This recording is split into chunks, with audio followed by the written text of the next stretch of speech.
In today's video, I'm going to teach you how to write the carbon dioxide symbol CO2 in Google Docs.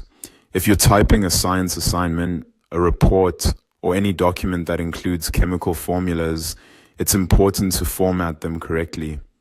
In the case of carbon dioxide, the number 2 should appear slightly below the line as a subscript.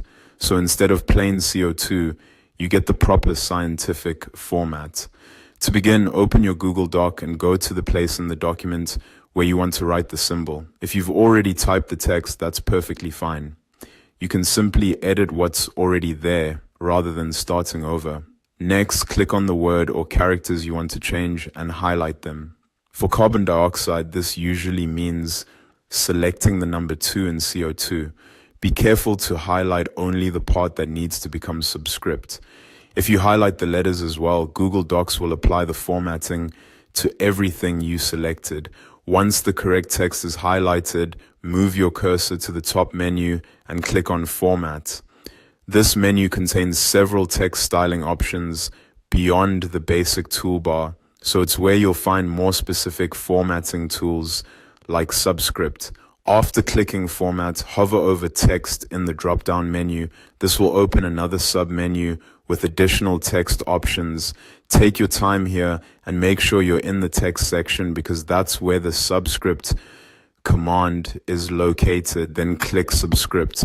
As soon as you do that, the selected number will shift slightly below the text line, giving you the correct carbon dioxide symbol format.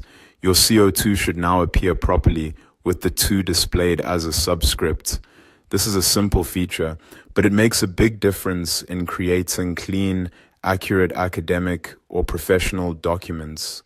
It's especially useful not just for carbon dioxide, but also for other chemical formulas and notation where subscripts are required. If the formatting doesn't look right at first, double check that you selected only the number before applying subscript. You can always undo the change and try again. Also, if you need to type several formulas in one document, learning this formatting step can save you time and help keep everything consistent. And that's all it takes to write the carbon dioxide symbol correctly in Google Docs.